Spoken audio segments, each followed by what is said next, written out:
Interference of wave में अपन ने पहला पार्ट क्या पढ़ा था, जब वेव सेम डायरेक्शन में ट्रेवल कर रही थी। अब नेक्स्ट पार्ट क्या है, जब वेव अपोजिट डायरेक्शन में ट्रेवल कर रही है। ठीक है, तो अपन ने दो वेव ले ली, एक राइट साइड पे ट्रेवल कर रही है और एक लेफ्ट डायरेक्शन में ट्रेवल कर रही है। तो कुछ इस तरह की अपन ने वेव ले ली।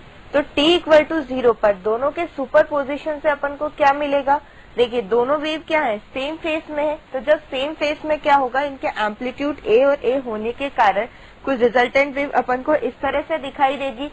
यानी रिजल्टेंट वेव का एम्पलीट्यूड क्या हो जाएगा, 2a हो जाएगा, क्योंकि ये दोनों वेव किस में है, सेम फेस में है। अब नेक्स्ट टाइम पे देखिए t=t/4 पर अपन देखते हैं तो वेव कितना चल रही होगी, ऊपर वाली जो वेव है वो कितना चली होगी, देखिए ये a है तो ये पीछे से इस तरह से आगे बढ़ी होगी, तो कुछ इस तरह की अपन को दिखाई देगी। ठीक है, और जो नीचे वाली वेव है लेफ्ट में जब ट्रेवल करी होगी तो क्या होगा, ये वाला पार्ट आगे शिफ्ट हुआ होगा, तो इस तरह से अपन को ये दिखाई देगी। अब दोनों के सुपर पोजिशन से क्या होगा, दोनों क्या है, आउट ऑफ फेस, यानी कि दोनों के बीच में क्या है, 180 डिग्री का फेस शिफ्ट है यहाँ पर। तो जब रिजल्टेंट अपन देखेंगे तो कुछ इस तरह की स्ट्रेट लाइन दिखाई देगी, क्योंकि यहाँ पे देखिए जितना नीचे है उतना ही ऊपर है, जस्ट अपोजिट बन रही है ये। तो क्या होगा, रिजल्टेंट अपन को एक स्ट्रेट लाइन दिखाई देगी यहाँ पर। अब देखिए t=t/2 पर देखते हैं, ये वाली वेव और आगे ट्रेवल करी होगी, तो ये जो पीछे वाला पोर्शन है इस तरह से ये आगे आ जाएगा। तो अब वेव भी अपन को इस तरह से दिखाई देगी, और ये वाली वेव जो लेफ्ट में ट्रेवल कर गई है क्या होगा, ये पूरा जो है ये इधर शिफ्ट किया होगा। तो रिजल्टेंट वेव इस तरह की आ गई है। तो रिजल्टेंट वेव कैसी आएगी, अब देखिए इन दोनों के सुपर पोजिशन से क्या होगा, ये ए दोनों क्या है, दोनों वेव सेम फेस में आ रही है। तो जब ये दोनों वेव सेम फेस में है तो रिजल्टेंट वेव कुछ इस तरह की बनेगी। ठीक है, जिसका एम्पलीट्यूड कितना होगा, 2a होगा। अब नेक्स्ट टाइम पे देखते हैं जो कि क्या है, 3t/4 है। तो 3t/4 पे क्या होगा, ये वेव आगे शिफ्ट होगी जो ऊपर वाली वेव है। तो ये वाला जो पोर्शन है ये वाला कुछ इस तरह से आ जाएगा। ठीक है, तो ये वेव अपन को ऐसे दिखाई देगी, और जो नीचे वाली वेव है वो लेफ्ट साइड में ट्रेवल करेगी। तो क्या होगा, ये वाला जो पार्ट है ये इधर आ जाएगा, तो ये इस तरह से अपन को दिखाई देगी। अब दोनों वेव क्या हो गई है, दोनों आउट ऑफ फेस हो गई है। तो जब ये दोनों वेव इन अपोजिट होंगी फेस में तो रिजल्टेंट अपन को क्या दिखाई देगा, इस तरह की एक स्ट्रेट लाइन दिखाई देगी। ठीक है, अब नेक्स्ट t=t पर देखें तो क्या होगा, ये वेव इस तरह से हो जाएंगी, दोनों वेव दोनों क्या है, सेम फेस में है। तो रिजल्टेंट वेव अपन को 2a एम्पलीट्यूड वाली दिखाई देगी। ठीक है, ये तो जब है जब दोनों वेव क्या है, अपोजिट डायरेक्शन में ट्रेवल कर रही है। अब इनमें अपन कुछ पॉइंट्स देखते हैं, देखिए 1, ये 2, 3, 4, ये हो गई 5। ये तो हो गई फर्स्ट वाले जो रिजल्टेंट आया था उसमें, यहाँ पर 1, 2, 3, 4 और ये 5। इसमें 1, 4, 5, यहाँ पर भी ले लेंगे पांचों पॉइंट, 1, 2, 3, 4 और ये हो गया 5। यहाँ पर 1, 2, 3, 4 और ये हो गया 5। अब पांचों पॉइंट को सभी रिजल्टेंट वेव में देखते हैं। देखिए इसमें 1, 3 और 5 क्या है, यहाँ पर इनका एम्पलीट्यूड 0 है। यहाँ पर भी 1, 3 और 5, इसमें भी क्या है, एम्पलीट्यूड 0। इस वाले केस में अगर देखें तो 1, 3 और 5 इनका भी क्या है, एम्पलीट्यूड 0 है। यहाँ पर भी, और फाइनल जो लास्ट आ रही है, यानी कि ये 1, 3 और 5 तीनों पॉइंट ऐसे हैं जिनका एम्पलीट्यूड क्या है, हमेशा 0 है। तो अपन यहाँ पर देख सकते हैं 1, 3 और 5 वाले जो पॉइंट है वो क्या है, हमेशा रेस्ट पर है, यानी कि जिनका एम्पलीट्यूड ए नेट जो आ रहा है वो क्या है, 0 है।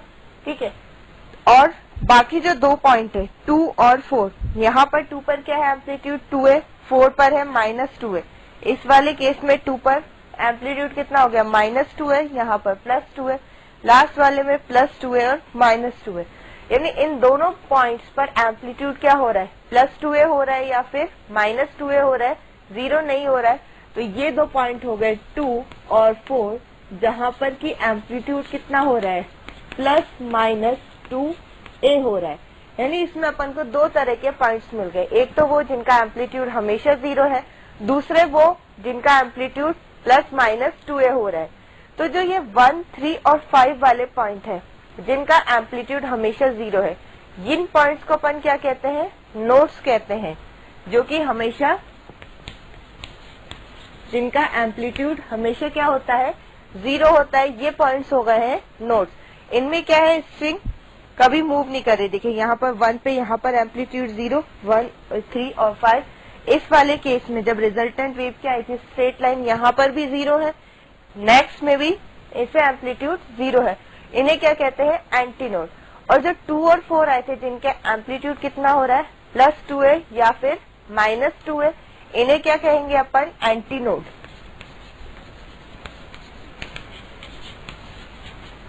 ये पॉइंट हो गए एंटी नोड।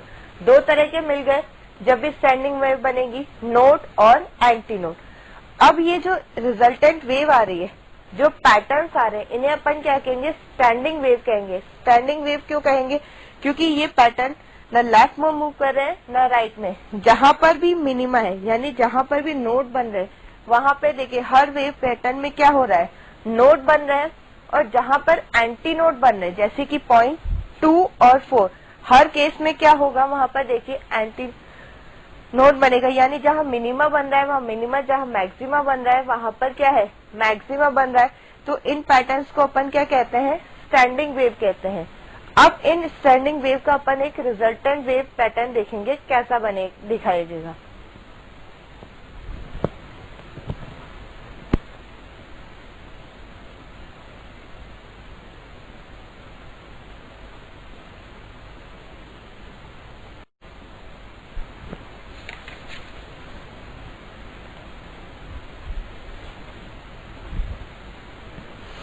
जो अपन ने स्टैंडिंग वेव पैटर्न देखे, स्टैंडिंग वेव पैटर्न कैसे बने थे, जब दो वेव्स जिनका एम्पलीट्यूड क्या था, सेम था और सेम फ्रीक्वेंसी या कह दो सेम वेवलेंथ की थी, अपोजिट डायरेक्शन में ट्रेवल कर रही थी, तो जो रिजल्टेंट वेव बन रही थी, जो वेव पैटर्न आ रहा था, उसे अपन क्या कहते हैं, स्टैंडिंग वेव कहते हैं।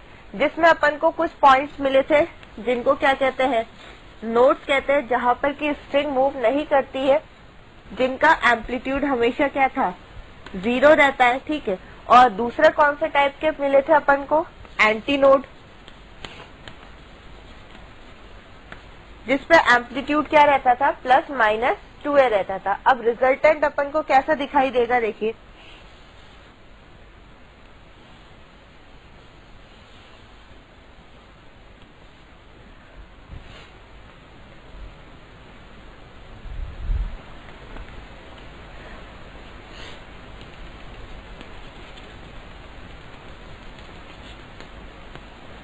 ठीक है, ये कुछ ऐसा रिजल्टेंट पैटर्न अपन को दिखाई देगा, ठीक है। यहाँ पर क्या है, नोड, ये पॉइंट क्या था, नोड, ये फर्स्ट पॉइंट था, अपन ने देखा था 1, 3 और 5 पे क्या बन रहे थे, नोड बन रहे थे। ये 1, 3 और ये क्या है, 5, ये भी नोड और ये क्या है, नोड है। और बाकी जो इनके बीच में पॉइंट्स आ रहे थे वो कौन से थे, एंटी नोड थे। तो ये हो गया anti node point, anti node, ये हो गया है एंटी नोड। इन पे क्या था, एम्पलीट्यूड या तो +2a था या फिर -2a था।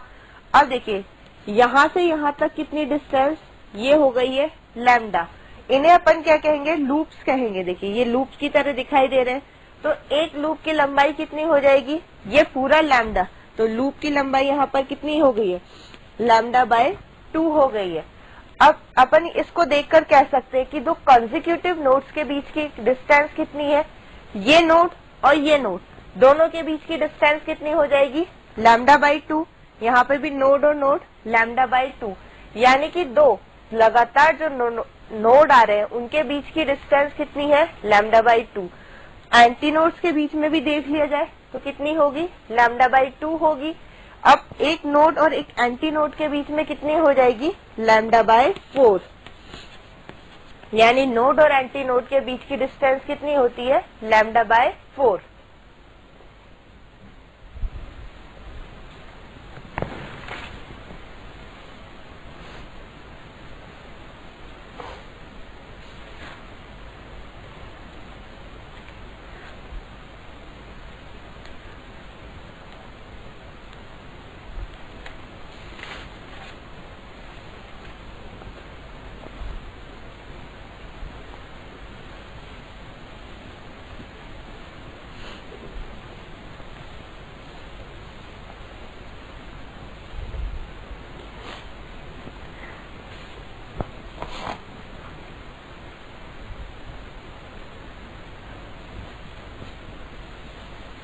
अब अपन क्या करेंगे, स्टैंडिंग वेव की इक्वेशन निकालेंगे मैथमेटिकली क्या आ रही है।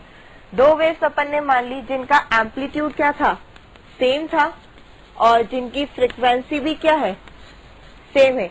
दोनों ट्रेवल कर रही है अपोजिट डायरेक्शन में। तो इक्वेशन अपन ने ले ली, फर्स्ट की क्या हो गई है, a sin kx minus omega T हो गई है, और दूसरी वेव जो इसके अपोजिट डायरेक्शन में ट्रेवल कर रही है उसकी इक्वेशन y2 कितनी हो जाएगी, ये हो जाएगी a sin kx plus omega T हो जाएगी। ठीक है, तो जब इन दोनों का क्या होगा, इंटरफेरेंस, तो सुपरपोजिशन के प्रिंसिपल से क्या हो जाएगा,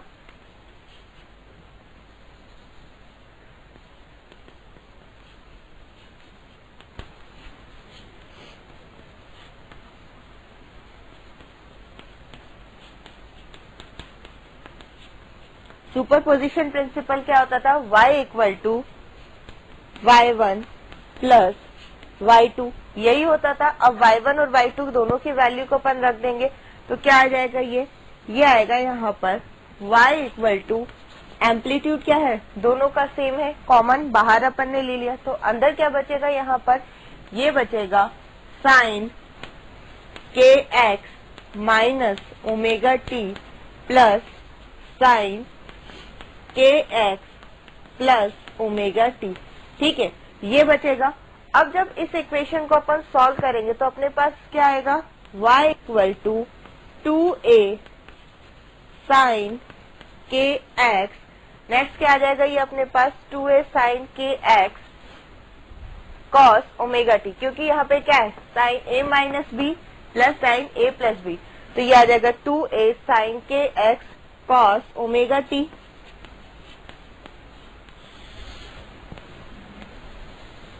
ये क्या है, अपने पास फाइनल जो रिजल्टेंट वेव की इक्वेशन आ रही है। अब देखिए, इसको अपन देखकर कह सकते हैं कि ये क्या स्टैंडिंग वेव की इक्वेशन है, ट्रैवलिंग वेव की। ये ट्रैवलिंग वेव की इक्वेशन नहीं है, क्योंकि ट्रैवलिंग वेव की इक्वेशन क्या होती थी, जब wave f equal to a x plus b t को क्या करती थी, सेटिस्फाई करती थी। यानी ये रिजल्टेंट जो वेव आई है वो ट्रैवलिंग वेव की इक्वेशन नहीं है। तो जब ये ट्रैवलिंग वेव की इक्वेशन नहीं है तो इसे अपन ने क्या कह दिया, ये एक स्टैंडिंग वेव है।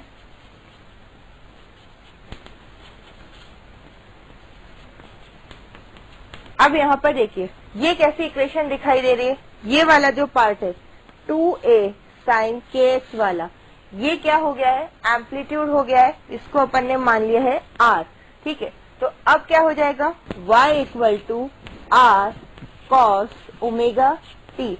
ध्यान से देखिए, अब ये कैसी अपन को इक्वेशन दिखाई दे रही है, ये एक एसएचएम की इक्वेशन दिखाई दे रही है। अपन ने पढ़ा था y इक्वल टू क्या आता था, a sin ओमेगा टी या फिर a cos ओमेगा टी। यहाँ पर y इक्वल टू क्या आ गया, r cos ओमेगा टी।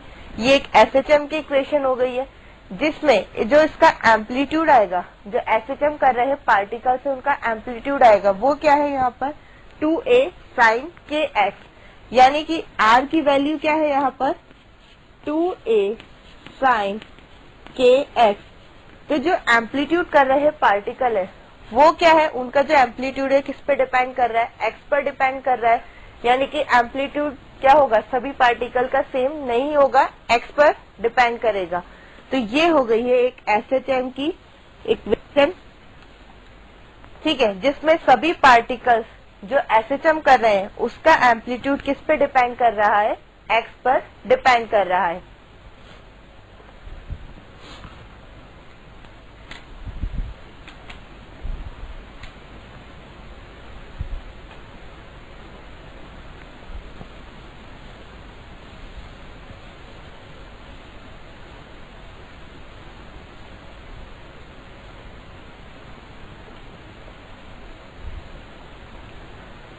अब जो अपने पास स्टैंडिंग वेव अपन ने बनाई थी उसमें क्या था, एम्पलीट्यूड मैक्सिमम कितना हो रहा था, तो +2 हो सकता है, -2 हो सकता है।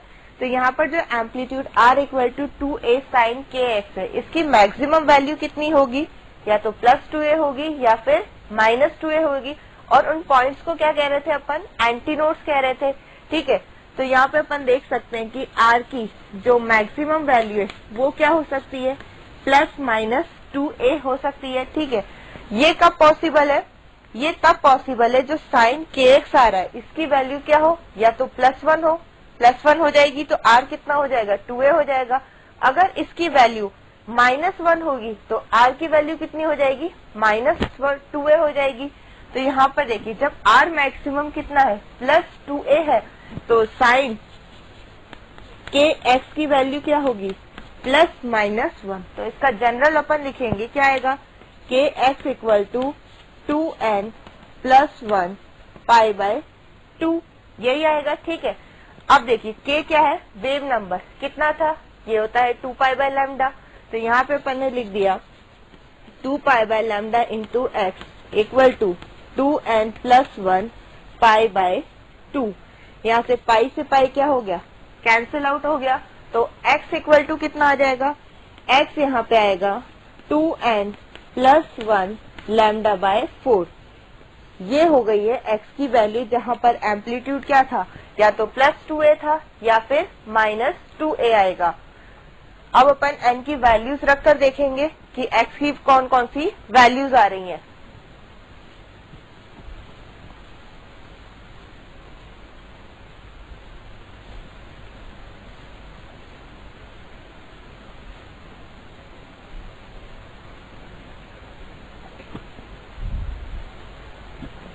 तो जब n की वैल्यू अपन क्या रखेंगे, यहाँ पर देखिए n की वैल्यू जब 0 रखेंगे तो ये वाली टर्म तो 0, तो x इक्वल टू कितना आ जाएगा, λ/4 आएगा।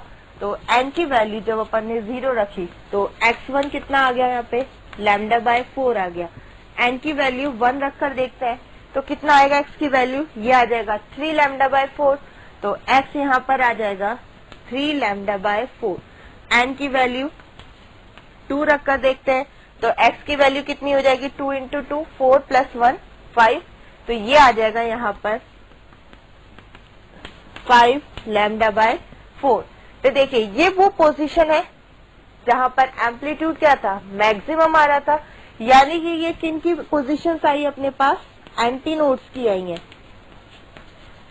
अब देखिए दो एंटी नोड्स के बीच में अपन डिस्टेंस देखते हैं कितना आएगा। यहाँ पर देखिए 3 λ/4 माइनस λ/4, क्योंकि एक तो बन रहा है λ/4 पर, नेक्स्ट का बन रहा है 3 λ/4 पर। तो दोनों के बीच में जब डिस्टेंस निकालेंगे दो एंटी नोड्स के बीच में कितनी आएगी, x2 - x1 यहाँ पे आ गई λ/2। और ये अपन ने जो रिजल्टेंट पैटर्न बनाया था उसमें भी अपन ने देखा था दो कंसेक्यूटिव एंटी नोड के बीच की डिस्टेंस कितनी आई थी, λ/2 आई थी। अब तो ये हो गया एंटी नोड्स के लिए जहां पर क्या था, एम्पलीट्यूड मैक्सिमम था। अब नेक्स्ट जहां पर एम्पलीट्यूड क्या आ रहा है, मिनिमम, यानी कि r मिनिमम कितना, 0। r मिनिमम 0 कब होगा, अपने पास क्या आया था amplitude, r equal to 2a sin kx आया था। ठीक है, तो ये 0 कब होगा, जब sin kx की वैल्यू क्या हो जाएगी, 0। तो यहाँ पे अपन लिख सकते हैं कि जब sin kx की वैल्यू क्या होगी, 0। यानी कि जब अपन जनरल लिखेंगे तो kx बराबर कितना आ जाएगा, kx बराबर आएगा यहाँ से n पाई। k कितना होता है, 2π/λ। तो यहाँ पे अपन ने लिख दिया 2π/λ into x equal to n pi. Pi से पाई कैंसिल, तो x इक्वल टू आ जाएगा n λ/2। तो ये x की वैल्यू वो आ गई जहां पर कि एम्पलीट्यूड क्या है, 0 है। उन पॉइंट्स को अपन क्या कहते हैं, नोड्स, जहां पर कि एम्पलीट्यूड क्या था, 0 था। ये आ गए नोड्स। अब इनकी वैल्यू रखते हैं अपन, n की एक एक करके वैल्यू रखेंगे तो x की वैल्यू अपने पास आएगी। तो जब n इक्वल टू अपन ने क्या करा, 0 रखा, तो जब n इक्वल टू 0 रखा तो x की वैल्यू क्या आ गई यहाँ पर, 0। वो वाला पॉइंट याद है 1, 3 और 5 में, ये फर्स्ट वाला पॉइंट की पोजीशन है। जब n की वैल्यू अपन 1 रखेंगे तो x की वैल्यू कितनी आ जाएगी यहाँ पर, ये आ गई अपने पास λ/2। और n की वैल्यू जब 2 रखेंगे तो x की वैल्यू कितनी आ जाएगी यहाँ से, लैम्डा। तो ये सारी पोजीशन किसकी आ गई है अपने पास, नोड्स की आ गई है।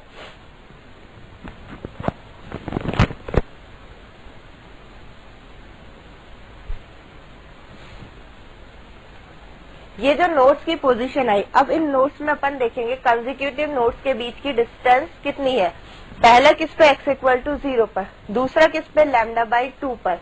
तो दोनों के बीच की डिस्टेंस यहाँ पर कितनी आ जाएगी, x2 माइनस x1 आ जाएगी λ/2। यही अपन ने देखा था जब रिजल्टेंट पैटर्न बनाया था कि दो कंसेक्यूटिव नोड के बीच की डिस्टेंस कितनी आई थी, λ/2।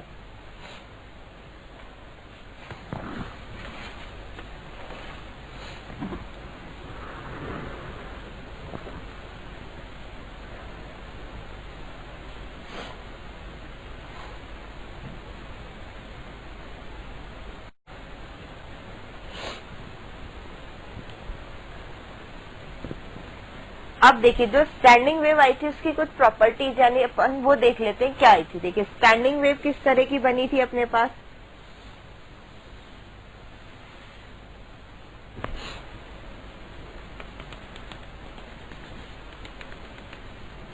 इसी तरह की बनी थी, ठीक है। ये वाले पॉइंट्स क्या थे, ये थे नोड नोड और ये भी था नोड, ठीक है। ये क्या था, एंटी नोड एंटी नोड और ये भी है एंटी नोड, ठीक है। अब यहाँ पर देखिए अपन को पता है कि नोड वो वाले पॉइंट है जो कि क्या करते हैं, मूव नहीं करते, यानी कि यहाँ पे एम्पलीट्यूड क्या रहता है, 0 रहता है। तो अपन कह सकते हैं कि जो इसकी एनर्जी है वो इन लूप में क्या रहती है, कन्फाइन रहती है। जैसे यहाँ पर इतनी एनर्जी, ये एनर्जी क्या थी, लूप में कन्फाइन रहती है। अब एक और चीज, यहाँ पे जो पार्टिकल्स है वो सभी क्या थे, अपन ने क्या निकाला था, y इक्वल टू अपने पास इक्वेशन क्या आई थी, r cos ओमेगा t थी, SHM की इक्वेशन आई थी, ठीक है। यानी इसका मतलब क्या था कि इसमें पार्टिकल्स क्या कर रहे हैं, SHM कर रहे हैं और उनका एम्पलीट्यूड कितना होता था, 2a sin kx, यानी कि जो एम्पलीट्यूड था वो x पर डिपेंड कर रहा था। तो अब अपन कह सकते हैं कि इसमें जो पार्टिकल है वो SHM कर रहे हैं पर अलग अलग एम्पलीट्यूड के कर रहे हैं, क्योंकि जो एम्पलीट्यूड है वो किस पे डिपेंड कर रहा है, x पर डिपेंड कर रहा है। तो जब ये पार्टिकल एक्सट्रीम पे क्या होंगे, साथ में पहुंचेंगे, ठीक है। तो जब ये एक्सट्रीम पे साथ में पहुंचेंगे पर उनका एम्पलीट्यूड क्या होगा, वो अलग अलग होगा जो कि x पे डिपेंड करेगा। और ये भी कह सकते हैं, इसका एक और मतलब ये है कि जो सारे पार्टिकल है एक साथ एक्सट्रीम पे पहुंच रहे हैं या फिर सारे पार्टिकल जो है मीन पोजीशन को एक साथ क्रॉस करेंगे, ठीक है। तो ये एक क्या क्या पॉइंट हो गए, इसकी जो एनर्जी होती है वो लूप में कन्फाइन होती है, ट्रैवल नहीं करती है, क्योंकि स्टैंडिंग वेव में कह सकते हैं कि जो एनर्जी है वो लूप में रहती है और ट्रैवल नहीं करती है। दूसरा क्या हो गया, इसमें जो एम्पलीट्यूड आया था वो किस पे डिपेंड कर रहा था, एक्स पर डिपेंड कर रहा था। तो जो पार्टिकल है जो SHM कर रहे हैं वो अलग अलग एम्पलीट्यूड का कर रहे हैं। सारे पार्टिकल एक्सट्रीम पे एक साथ पहुंचेंगे और जो सारे पार्टिकल मीन पोजीशन को एक साथ क्रॉस करेंगे। अब देखिए ये वाला लूप और ये वाला लूप क्या होगा, इसमें जो पार्टिकल कुछ इस तरह से ऊपर जा रहे होंगे, इनका जो एक्सट्रीम है इसमें क्या होगा, कुछ इस तरह से होंगे। तो इनमें अपन कह सकते हैं कि यहाँ पे जो पार्टिकल है, यहाँ पे जो पार्टिकल है, दोनों क्या है, अपोजिट फेस में है। तो ये दोनों क्या हो जाएगा, ये हो गया अपोजिट फेस। और जो फर्स्ट लूप है और जो थर्ड लूप है इसमें अपन कह सकते हैं कि ये क्या है, सेम फेस में है। तो जस्ट नेबर वाले जो लूप है वो क्या होंगे, अपोजिट फेस में, और जो अल्टरनेट वाला आ रहा है वो किस में आ रहा है, वो है सेम फेस में। तो ये होगी स्टैंडिंग वेव की कुछ प्रॉपर्टी।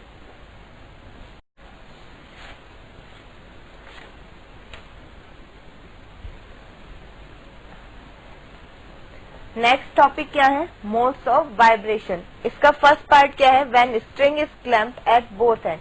तो देखिए अगर इस तरह से अपन ने स्ट्रिंग को क्लैम्प कर दिया है, यानी कि फिक्स कर दिया है, तो ये जो क्लैम्प पोजीशन आएगी, ये क्लैम्प पोजीशन क्या होगी, देखिए ये क्या फिक्स हो गई है। तो जब ये फिक्स हो गई है जो क्लैम्प पोजीशन है, तो इन क्लैम्प पोजीशन पे नोड बनेंगे या एंटी नोड। अपन को पता है नोड पे क्या होता था, जो स्ट्रिंग होती थी वो मूव नहीं करती थी, यानी कि वहां पे जो रिजल्टेंट एम्पलीट्यूड आता था वो 0 आता था।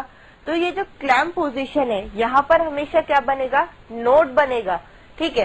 तो देखिए ये अपन को दे रखा है इस तरह से, दोनों स्ट्रिंग को दोनों तरफ से अपन ने क्लैम्प कर दिया है, यानी यहाँ पर तो नोड बनेगा और यहाँ पर भी क्या बनेगा, नोड बनेगा। तो इनके बीच में अगर इस स्ट्रिंग पे स्टैंडिंग वेव बनी तो कुछ इस तरह से होगी। स्ट्रिंग पे स्टैंडिंग वेव बनेगी तो जो इसका फंडामेंटल पार्ट देखें तो कैसा होगा, एक लूप बन गया, ठीक है, यहाँ पर नोड और यहाँ पर भी नोड होगा। अब ये लूप लेंथ अपन ने निकाली थी, कितनी आई थी, λ/2 आई थी। अगर अपन ने स्ट्रिंग की लेंथ को ले लिया l और यहाँ पे l इक्वल टू कितना दिखाई दे रहा है, λ/2 है, तो जब l इक्वल टू है λ/2 तो लैम्डा यहाँ से कितना आ जाएगा, 2l आ जाएगा। अब v इक्वल टू क्या होता है, f लैम्डा, तो यहाँ से फ्रीक्वेंसी अपन क्या लिख सकते हैं, v/λ लिख देंगे। तो फर्स्ट फ्रीक्वेंसी लेकर क्या कर देंगे, f1 इक्वल टू v/λ, यानी कि ये हो गया है v/2l, ठीक है। अब देखिए ये क्या था, इसका लोएस्ट पॉसिबल फ्रीक्वेंसी होगी कितनी, v/2l, तो इसे अपन कह सकते हैं कि ये क्या है, फंडामेंटल फ्रीक्वेंसी। ये हो गई है फंडामेंटल फ्रीक्वेंसी। अब v इक्वल टू कितना था, अपन ने निकाला था velocity of wave in string, कितना आया था, √T/μ आया था। तो जब यहाँ पे अपन इसकी v की वैल्यू को रख देंगे तो f1 कितना आ जाएगा, 1/2l √T/μ, ये आ गई इसकी फंडामेंटल फ्रीक्वेंसी, ठीक है। अभी तक यहाँ पे क्या था, यहाँ नोड बन रहा था, यहाँ नोड बन रहा था। अगर इन दोनों नोड के बीच में एक नोड और बन जाए, इसका अगर अपन ये देखें सेकंड, फर्स्ट,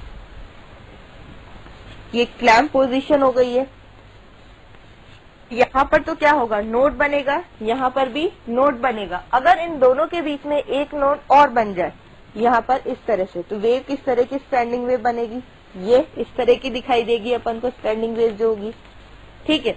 अब यहाँ पर देखिए लूप लेंथ λ/2 और λ/2, टोटल कितना, लैम्डा, तो ये हो गया है total lambda equal to l। तो अब इसकी फ्रीक्वेंसी अपन ले लेते हैं इस मोड की, ये हो गई है f2, ये हो जाएगा v/λ, यानी कि लैम्डा बराबर क्या है, l, तो v/l लिख देंगे। इसे अपन ऐसा भी लिख सकते हैं कि 2v/2l हो गया। अब देखिए फंडामेंटल फ्रीक्वेंसी कितनी आई थी, v/2l, तो इसे f2 बराबर अपन क्या लिख सकते हैं, 2f1 लिख सकते हैं, ठीक है।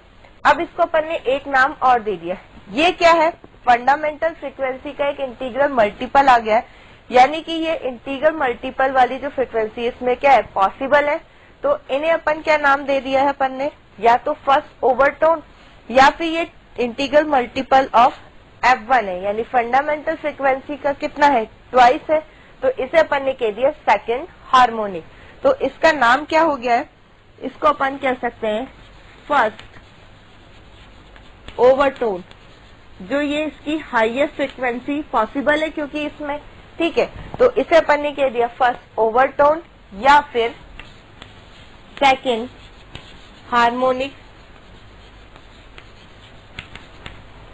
ये अपन ने इसको नाम दे दिए। अब नेक्स्ट क्या पॉसिबल है, थर्ड।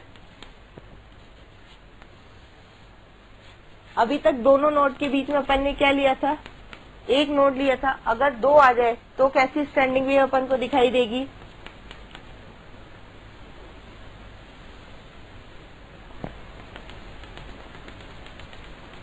इस तरह की दिखाई देगी। अब देखिए λ/2 प्लस λ/2 प्लस λ/2 कितना हो जाएगा, ये हो जाएगा 3 λ/2 इक्वल टू l।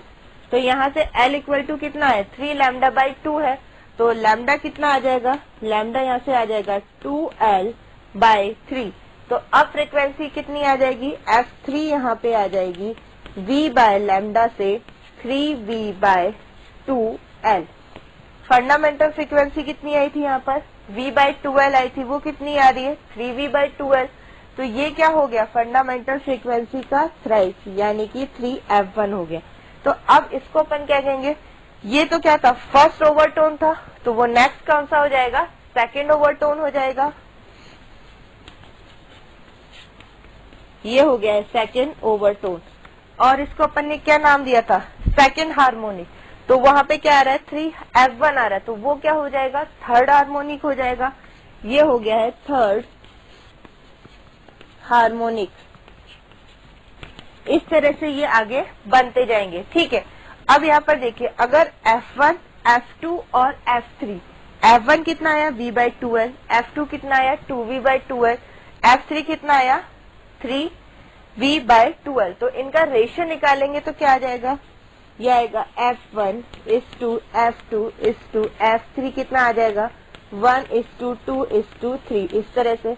यानी कि इसमें वैल्यूज क्या आ रही है, देखो 1, 2, 3 तो लगातार आ रही है। तो अपन कह सकते हैं कि इसमें क्या है, first harmonic, second harmonic, third harmonic क्या है, मतलब इसमें सभी हार्मोनिक प्रेजेंट है। अब देखिए इसका अगर अपन जनरल लिखना चाहे तो ये 1, 2, 3 इस तरह से आ रहा है, तो F इक्वल टू यहाँ पे कितना आ जाएगा NV/2L। ठीक है, n की वैल्यू 1 से रखेंगे, 1 रख दी तो फंडामेंटल V/2L, 2 रख दी तो 2V/2L, 3V/2L, इस तरह की ये आ जाएंगी। ये कौन सा केस पॉसिबल था, जब स्ट्रिंग क्या थी, दोनों एंड पर क्लैम्प थी।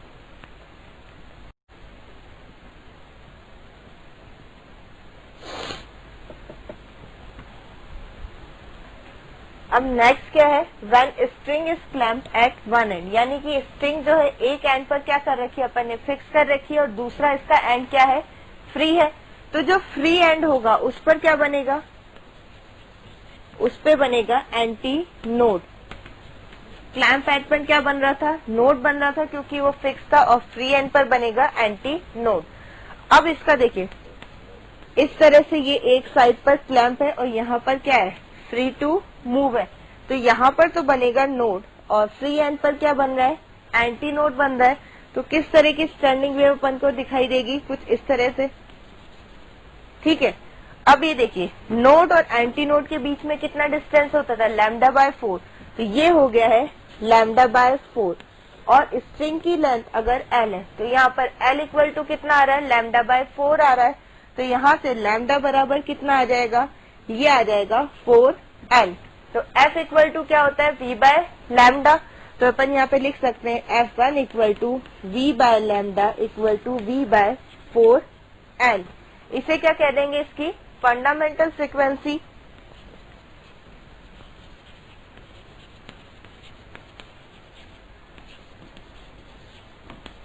ठीक है, ये तो हो गई इसकी फंडामेंटल फ्रीक्वेंसी। नेक्स्ट क्या पॉसिबल है इसमें,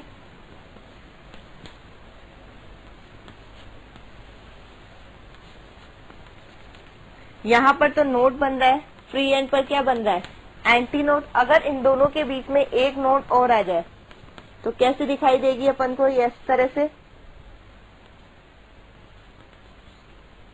ऐसे ही कुछ दिखाई देगा। तो ये कितना है, λ/2, ये है λ/4, तो λ/2 प्लस λ/4 कितना दिखाई देगा, कितना हो जाएगा, ये हो जाएगा 3λ/4। तो ये लेंथ आ गई अपने पास L इक्वल टू 3λ/4। तो यहाँ से लैम्डा की वैल्यू कितनी आ जाएगी, लैम्डा यहाँ से आ जाएगा 4L/3। तो अब इसकी फ्रीक्वेंसी लिखेंगे तो F इक्वल टू क्या, V/λ से ये आ जाएगा अपने पास 3V/4L आ जाएगा। ठीक है, फंडामेंटल फ्रीक्वेंसी कितनी आई थी इसकी, V/4L। नेक्स्ट कितनी आई है, F2, ये आ गई है 3V/4L। तो इसे अपन क्या लिख सकते हैं, ये हो जाएगी 3F1। अब इसको अपन क्या नाम देंगे, थर्ड हार्मोनिक, क्योंकि क्या है, 3 टाइम्स है, और फर्स्ट ओवरटोन, तो ये हो जाएगा फर्स्ट ओवरटोन या फिर थर्ड हार्मोनिक।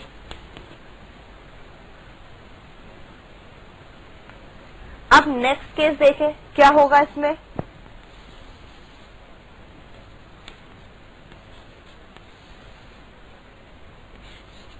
ये फ्री एंड है, ये क्या है, क्लैम्प्ड है, यहाँ पर नोड, यहाँ पर क्या बन रहा होगा, एंटी नोड बन रहा होगा। ठीक है, अब बीच में दो नोड, यहाँ पर क्या लिया था अपन ने, एक, तो अगर बीच में दो इस तरह से नोड आ जाए तो स्टैंडिंग वेव किस तरह से अपन को दिखाई देगी,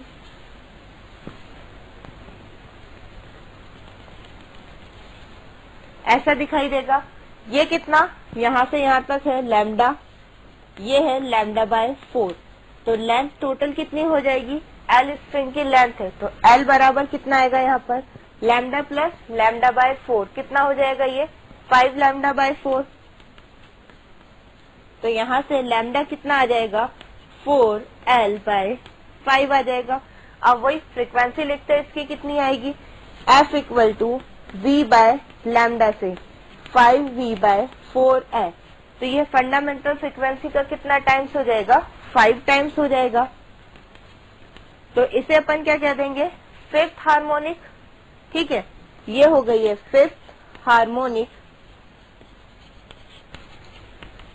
या फिर सेकंड ओवरटोन। ठीक है, ये अपन ने इसके कुछ पॉसिबल देख लिए क्या क्या हो सकता है। अब F1, F2 और F3 का रेशियो कितना आ जाएगा, ये आएगा F1 is to F2 is to F3, यहाँ से आ जाएगा 1 is to 3 is to 5, इस तरह से आ जाएगा। पिछले केस में क्या आया था, जब दोनों साइड से क्लैम्प था 1, 2, 3 सभी हार्मोनिक प्रेजेंट थे। यहाँ पर क्या रहा है 1, 3 और 5, यानी कि कह सकते हैं कि इसमें सभी हार्मोनिक ना होकर क्या है, ओनली ऑड हार्मोनिक्स प्रेजेंट है। ठीक है, इसमें क्या है, सिर्फ ऑड हार्मोनिक्स प्रेजेंट है। अब इसमें देखिए, इसका अपन जनरल लिखेंगे V by 4L, 3V by 4L, 5V by 4L। तो F इक्वल टू कितना लिख सकते हैं यहाँ पे, general case 2N plus 1 V by 4L हो जाएगा इसका जनरल फ्रीक्वेंसी। ठीक है, जनरलाइज कर दिए 2N plus 1 V by 4L। N equal to 0 रखेंगे तो V बाय 4L फंडामेंटल, 1 रखेंगे तो 3V बाय 4L, 2 रखेंगे तो 5V बाय 4L आ जाएगा।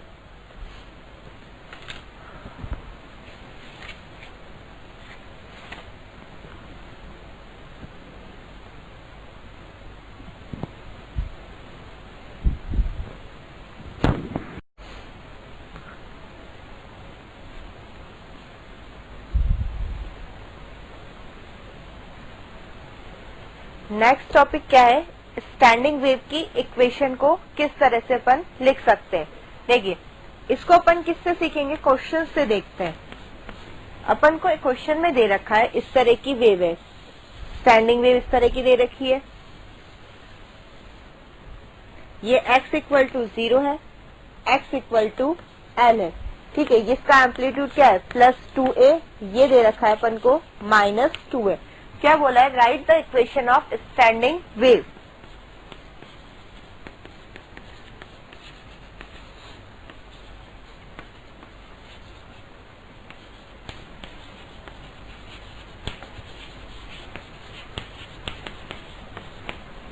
अब इस क्वेश्चन को करने का क्या तरीका, देखिए यहाँ पर अपन को क्या पता लग रहा है कि x इक्वल टू 0 और x इक्वल टू L दोनों पर क्या बन रहा है, नोट बन रहा है।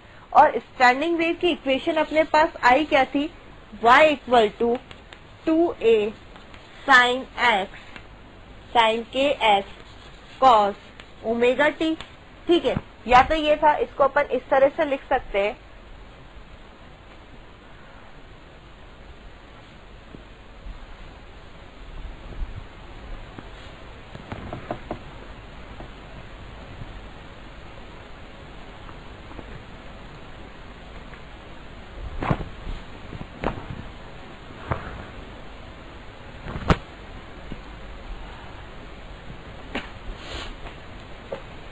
नेक्स्ट क्या है, इक्वेशन ऑफ स्टैंडिंग वेव। इसको करेंगे अपन, सीखेंगे क्वेश्चन से सीखेंगे। देखिए किस तरह से स्टैंडिंग वेव की इक्वेशन को अपन लिख सकते हैं। इसमें अपन को क्या दे रखा है कि पार्ट इस तरह की x इक्वल टू 0 और x इक्वल टू L के बीच में इस तरह से अपन को वेव दे रखी है। एम्पलीट्यूड क्या है, +2a और -2a दे रखा है।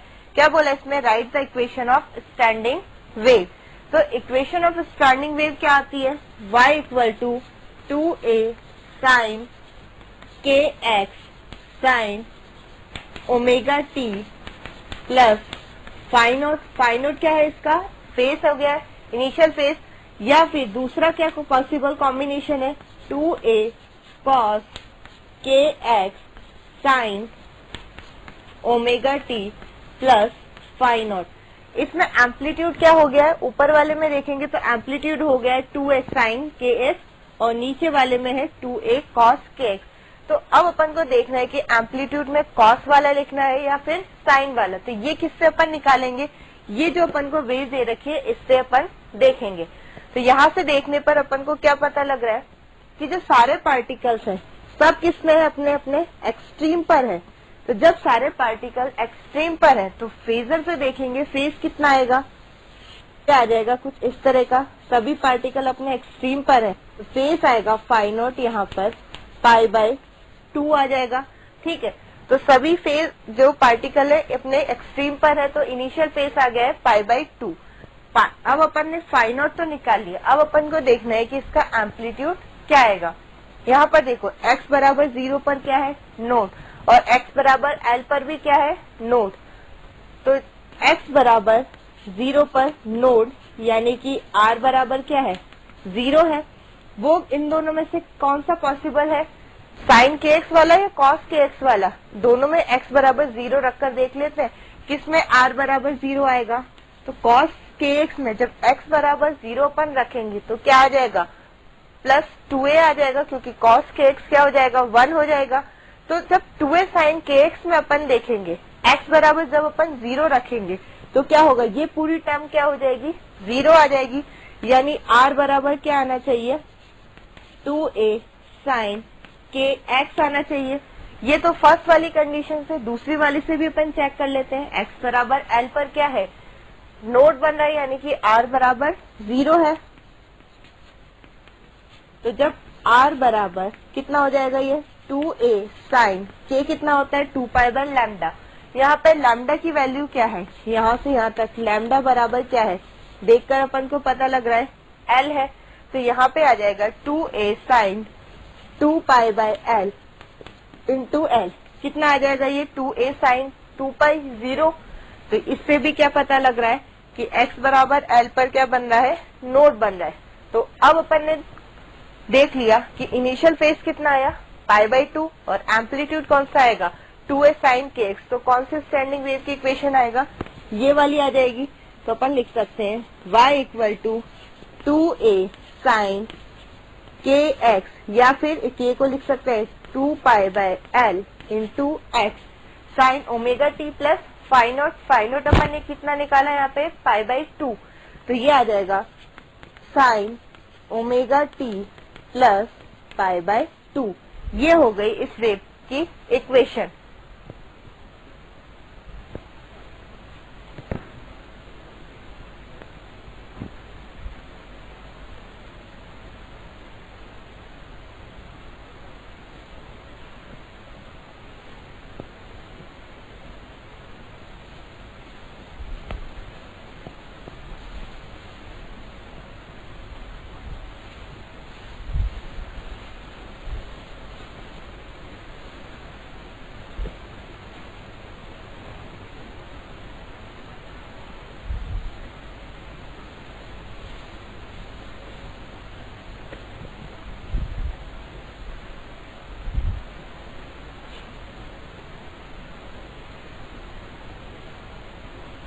नेक्स्ट अपन को दे रखा है क्वेश्चन,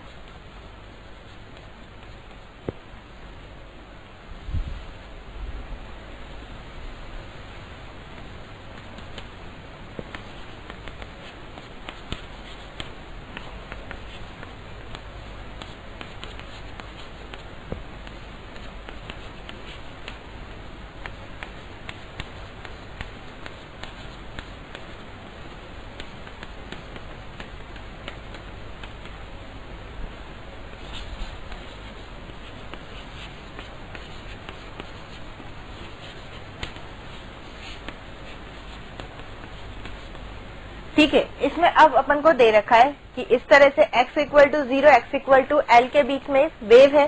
पार्टिकल्स कहाँ पे, प्लस a से किधर जा रहे हैं, मतलब a से 2a तक जा रहे हैं। यहाँ पे भी देखिए a से 2a तक जा रहे हैं नीचे की तरफ। क्या करना है अपन को, इक्वेशन ऑफ स्टैंडिंग वेव लिखनी है। तो पहले क्या निकालना होता था, अपन ने पिछले क्वेश्चन में देखा था इनिशियल फेज निकालना था। तो फेजर से अपन देखते हैं कि इनिशियल फेज कितना आएगा। पार्टिकल कहाँ जा रहे हैं, a से 2a की तरफ जा रहे हैं, इसका मैक्सिमम एम्पलीट्यूड कितना है, ये है +2a, ये है -2a, तो यहाँ पर कहीं a आया होगा। तो जब पार्टिकल a से 2a की तरफ जा रहे हैं, देखिए यहाँ पर ये +a, ये है +2a, तो प्रोजेक्शन देखेंगे तो ये अपन को 2 पॉइंट्स दे रहा है, एक ऊपर और एक नीचे। ठीक है, अब अपन को डायग्राम से दिख रहा है कि पार्टिकल a से 2a की तरफ जा रहा है, तो कौन सा वाला पॉसिबल है, ऊपर वाला पॉइंट आएगा।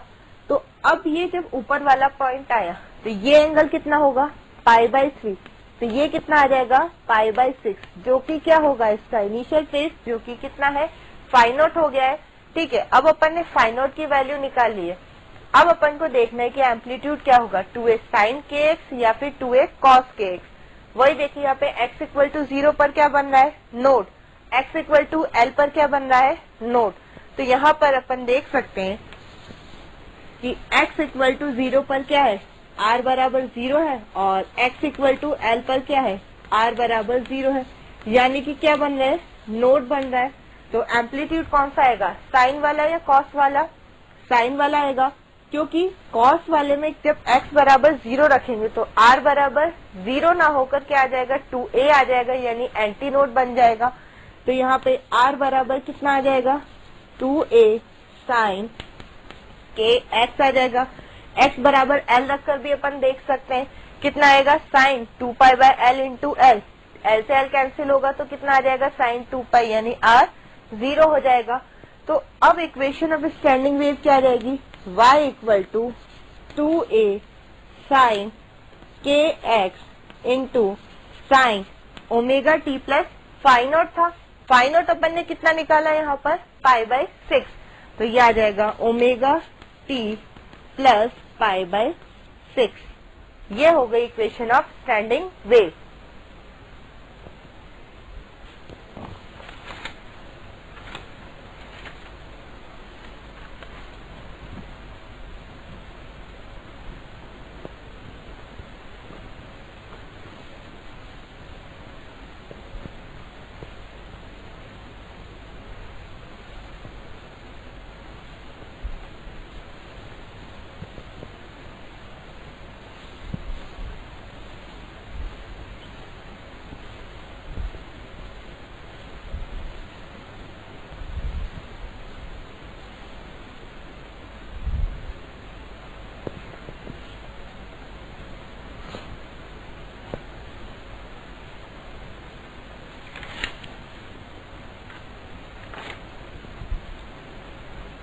नेक्स्ट क्वेश्चन देखते हैं इसमें।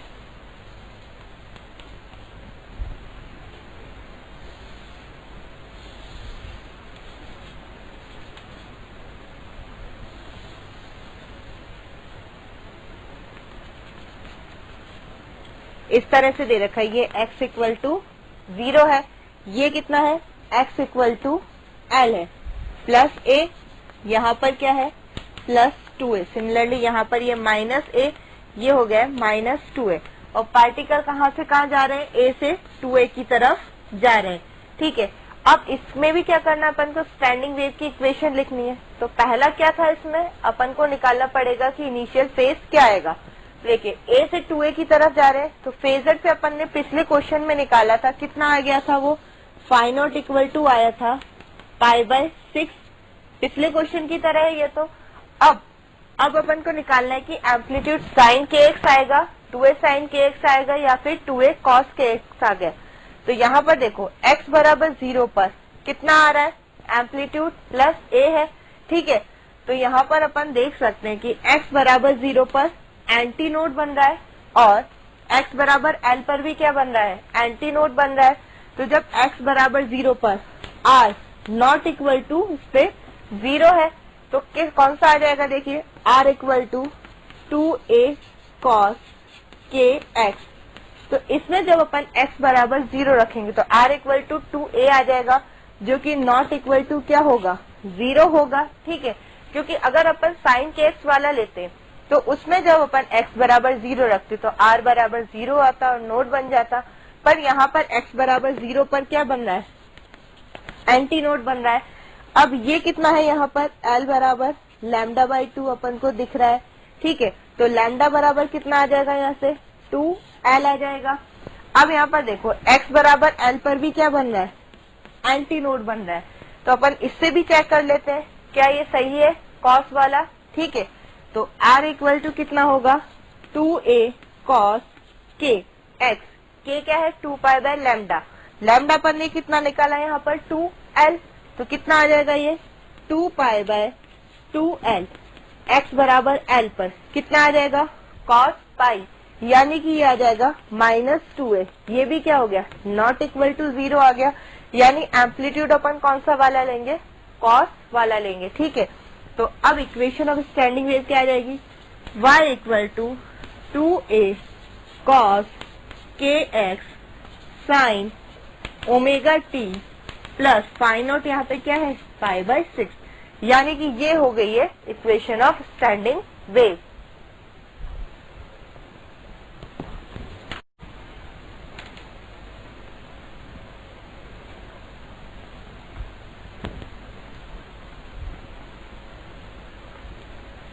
वेव्स का लास्ट टॉपिक क्या है एनर्जी इन स्टैंडिंग वेव।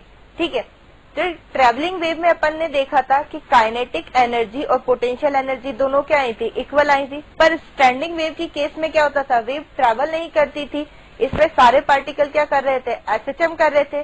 क्या इक्वेशन आई थी इसकी y equal to r cos omega t आई थी, सारे पार्टिकल क्या कर रहे थे एसएचएम कर रहे थे, और अपन ने एसएचएम में देखा है कि काइनेटिक एनर्जी और पोटेंशियल एनर्जी का सम हमेशा क्या रहता है कांस्टेंट रहता है। तो यहाँ पे अपन देख सकते हैं कि काइनेटिक एनर्जी और पोटेंशियल एनर्जी का सम क्या रहता है हमेशा कांस्टेंट रहता है। इसका मतलब क्या है ये हो गई है टोटल एनर्जी। जब काइनेटिक एनर्जी क्या होगी मैक्सिमम होगी तो पोटेंशियल एनर्जी को क्या होना पड़ेगा 0 होना पड़ेगा, क्योंकि टोटल एनर्जी हमेशा क्या है कांस्टेंट है। यानी जब काइनेटिक एनर्जी क्या है मैक्सिमम है उस केस में पोटेंशियल एनर्जी क्या हो जाएगी 0 होगी। और ऐसे ही अपन देखें जब पोटेंशियल एनर्जी मैक्सिमम है तो काइनेटिक एनर्जी क्या होगी 0 होगी।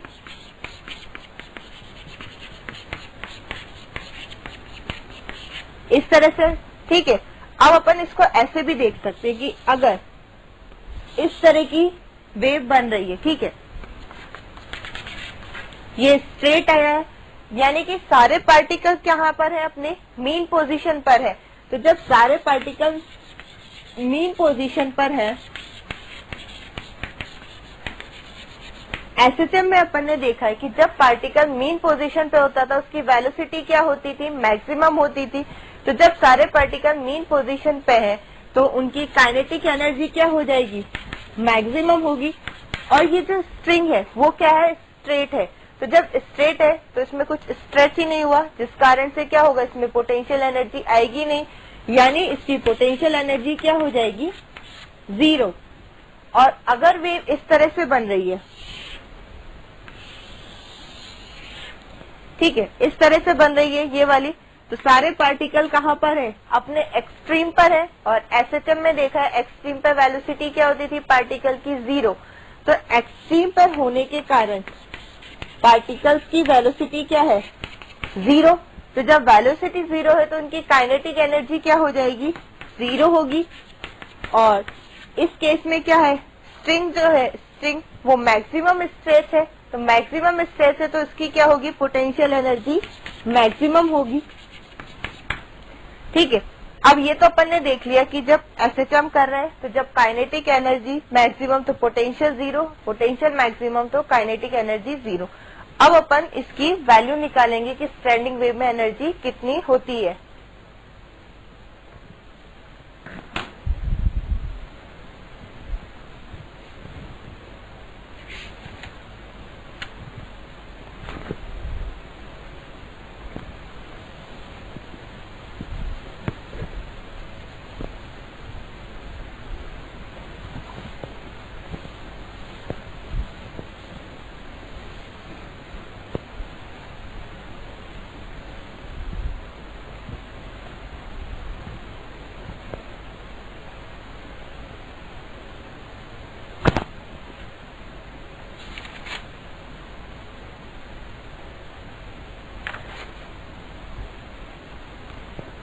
अब स्टैंडिंग वेव में एनर्जी निकालने के लिए अपन ने क्या मान लिया कि जो स्ट्रिंग है या जो वेव बन रही है स्ट्रेट है, ठीक है, इस तरह से बन रही है। स्ट्रिंग अभी किस पोजीशन पर है? स्ट्रेट है, यानी कि क्या है? अनस्ट्रेट है। तो जब ये अनस्ट्रेट है तो इसमें जो एनर्जी होगी वो किस फॉर्म में होगी? काइनेटिक एनर्जी के फॉर्म में होगी, क्योंकि पोटेंशियल एनर्जी क्या होगी इसकी? 0 होगी। तो यहाँ पे अपन लिख सकते हैं कि जो टोटल एनर्जी होगी वो क्या होगी? काइनेटिक एनर्जी के फॉर्म में होगी, ठीक है। अब अपन ने क्या करा, यहाँ से x पे जाके एक dx क्या ले लिया? एलिमेंट ले लिया। इस dx एलिमेंट का मास क्या हो गया है? dm, छोटा मास मान लिया है जो कि dm है।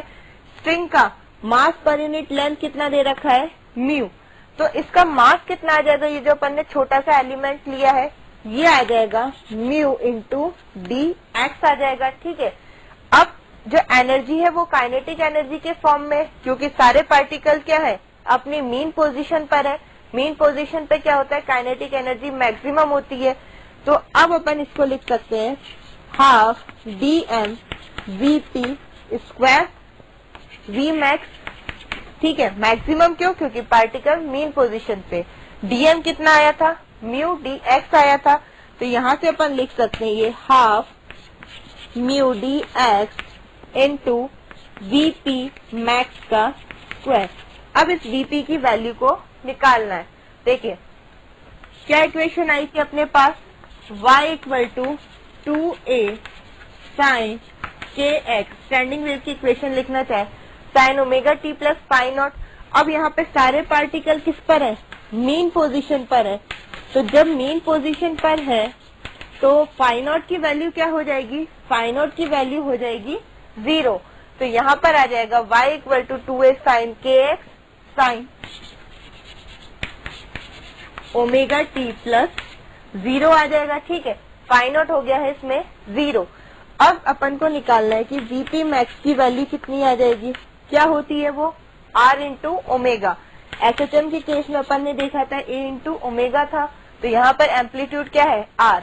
ये वाला जो एम्पलीट्यूड है ये है r इंटू ओमेगा। तो r की वैल्यू को अपन यहाँ पे रखेंगे, क्या आ जाएगा? ये आएगा 2a sine k x into omega. ये आ गई अपने पास वीपी मैक्स की वैल्यू। अब इसे अपन यहाँ पर रखेंगे एनर्जी वाले फॉर्मूले में। क्या आता है? Half mu into D x, half mu D x into VP max का स्क्वायर, जो कि अपन ने कितना निकाला है यहाँ पर? 2a omega sine k x का स्क्वायर, ठीक है। अब इसको ओपन करेंगे, यहाँ पे क्या आएगा? 2 का स्क्वायर 4। ये 2 इसको कैंसिल करेगा तो क्या आ जाएगा? 2 mu a square omega square sine square k x d x, ठीक है। ये आ गया। अब अपन को क्या करना है? इसमें कन्फाइन, इस लूप में कन्फाइन टोटल एनर्जी निकालनी है। देखिए एल इक्वल टू यहाँ पर क्या है? लैम्डा बाय 2 है। तो लिमिट कहाँ से कहाँ तक लग जाएगी एक्स की? 0 से लैम्डा बाय 2 तक। तो यहाँ पर अब अपन लिखेंगे टोटल एनर्जी निकालने के लिए कांस्टेंट टर्म क्या है? 2 mu a square omega square बाहर आ जाएगा, अंदर बचेगा sign square k x d x. Limit कहाँ से कहाँ तक? x इक्वल टू 0 से x equal to lambda by 2 तक, ठीक है। क्योंकि यहाँ पर x इक्वल टू क्या है? l है, और l की वैल्यू कितनी है? लैम्डा बाय 2 है। तो अब साइन स्क्वायर के एक्स को अपन क्या लिख सकते हैं? 1 माइनस कॉस 2x बाई 2। वो जो 2 आएगा इसको कैंसिल करेगा, तो ये आ जाएगा mu a square omega square x equal to 0 से x equal to lambda by 2 तक। अंदर आएगा 1 minus cos k x d x. इसको इंटीग्रेट करेंगे तो क्या आ जाएगा? ये आएगा mu a square omega square x cos k x का क्या आ जाएगा? ये आ जाएगा अपने पास sine k x by k 0 से लैम्डा बाय 2 तक, ठीक है। तो जब ये 0 से लैम्डा बाय 2 तक आएगा, इसको सॉल्व कर लेते हैं अपन। सही, यहाँ पर आएगा cos टू के एक्स आएगा, क्योंकि क्या है साइन स्क्वायर के एक्स है, इसको अपन क्या लिखेंगे 1 माइनस कॉस 2x बाई 2, उस 2 से ये 2 कैंसिल हो गया, तो यहाँ पे क्या बचा 1 माइनस कॉस 2 के एक्स बचा। तो जब इसको इंटीग्रेट करेंगे तो ये आएगा x माइनस साइन 2 के एक्स बाय 2k, ये आ जाएगा sign 2k x bye 2k। Limit रखकर जब सॉल्व करेंगे तो एनर्जी कितनी आ जाएगी, E equal to half lambda mu a square omega square. ये हो गई है स्टैंडिंग वेव में एनर्जी का फॉर्मूला।